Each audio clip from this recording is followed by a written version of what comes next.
As well as this vodcast, you can watch The Chasers War on Everything Wednesday nights at 9 on ABC Television or download it from abc.net.au/chaser. This program is classified M and is not recommended for children under the age of 15 years.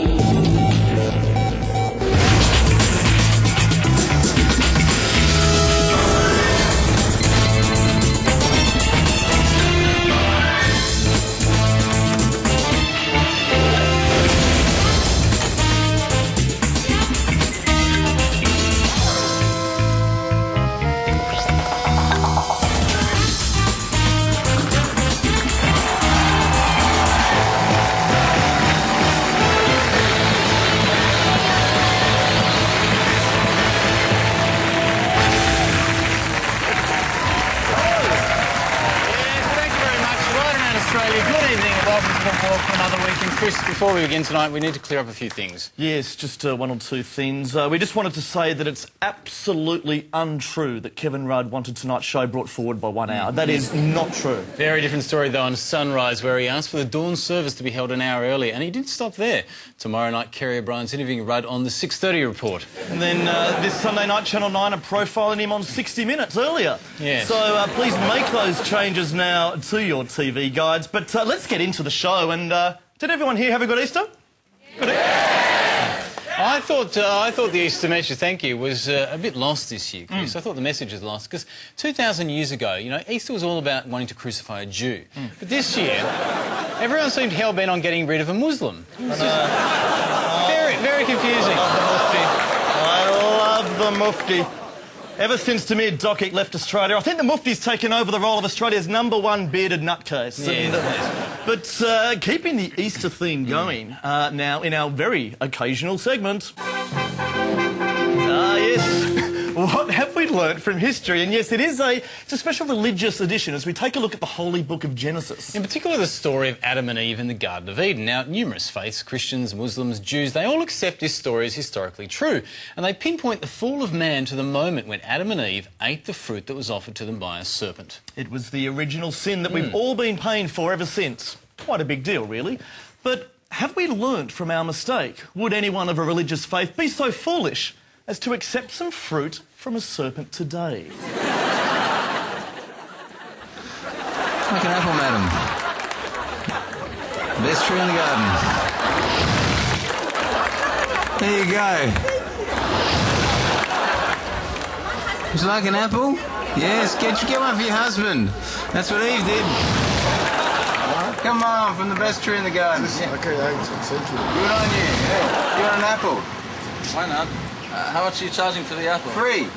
What are you advertising? Nothing. St. George Bank or something? What is it? No, it's nothing. They say there's no free lunches. I don't know. It's not a lunch. It's only an apple. Well, look, it may affect the rest of time, but other than that, it's a free apple. Okay, thanks a lot. You must be advertising something. Can't a guy be a serpent at giving out apples and not be suspected of doing something wrong? That's good.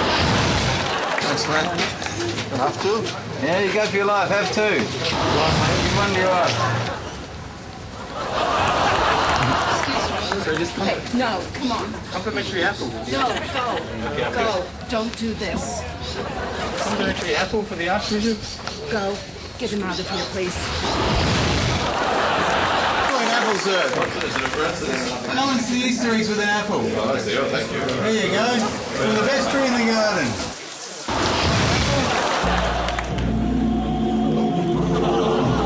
Apple Jesus?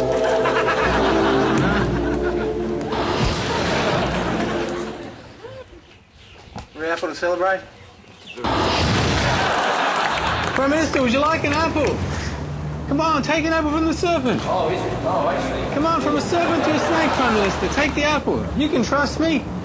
It's in the best tree in the garden. Catch this, Prime Minister. Catch.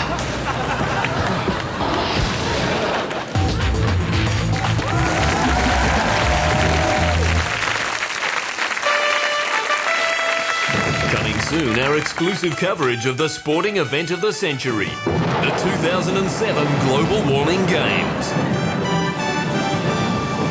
The world's most polluted nations battle it out in a world of rising sea levels. Catch the 100-metre sprint. men's singles tennis, and the elegance of the equestrian. Further inland, see full drought kayaking. And coming later this winter, all the speed and thrills of the downhill slalom. The Global Warming Games, where the action's always hotting up.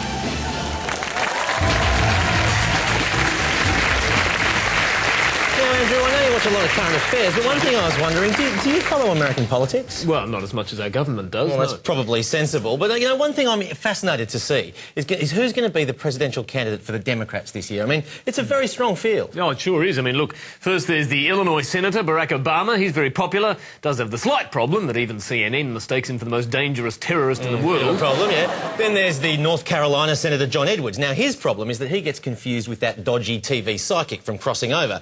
He's actually polling OK, but mostly with dead people. That's right. Finally, of course, Hillary Clinton. Her problem is that no one could possibly mistake her for anyone else, which is why 44% of voters hate her.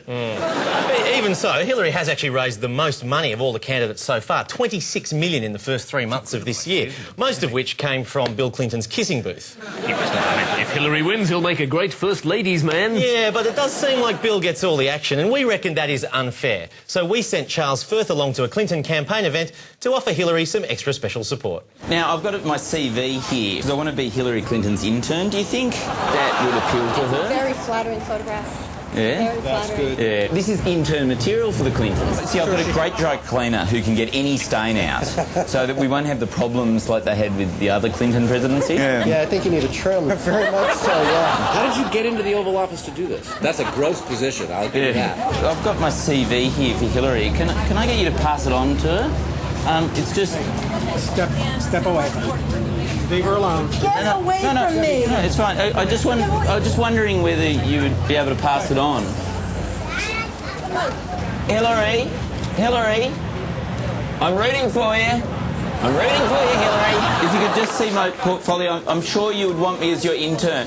I'm sure you would be convinced. I'd really like to not have sexual relations with you in the Oval Office. Thank you. Hillary Clinton, Charles Firth from The Chase. I'd like to apply to be your intern. I know you've had a bit of trouble with them in the past, but I think if you saw my portfolio, I can bring my own cigar. Hillary, I can bring my own cigar. If you... I'll give it to her. Thank you very much. Thank you. That's great. Just pass it on. Tell her I've got a bigger one if need be.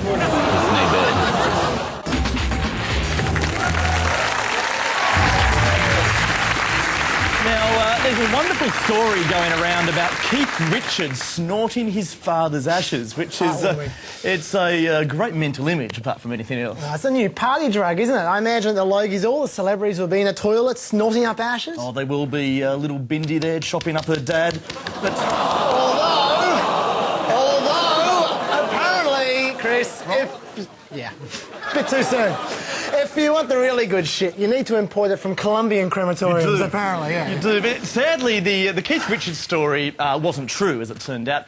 But it did still get me thinking about ashes, because you often read stories, don't you, about how certain people want their ashes disposed of, like Hunter S. Thompson wanted his fired out of a cannon. Yeah, and I think one of those Star Trek actors apparently is getting his shot to space later on this month. That's right, even my own grandfather wanted his scattered at sea, and in most cases people always carry out the wishes of the deceased, but is there a line? Are there any places or locations where you're not allowed to scatter the ashes of your loved one?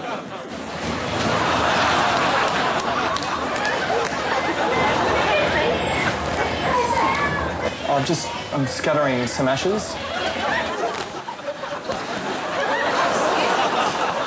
Sorry, it's just my mother. She said in her will she wanted to be scattered in this menswear shop. She wanted her ashes to be scattered in a maxi cab.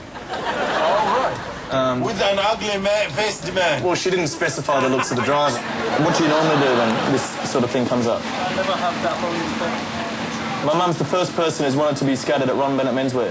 I just want to scatter some ashes in the seat you're in. My mother played the stock market every day of her life, and she really wanted to be... Thank you very much, I appreciate that. Excuse me. She's not step on my mother. Just hop over the ashes, thank you.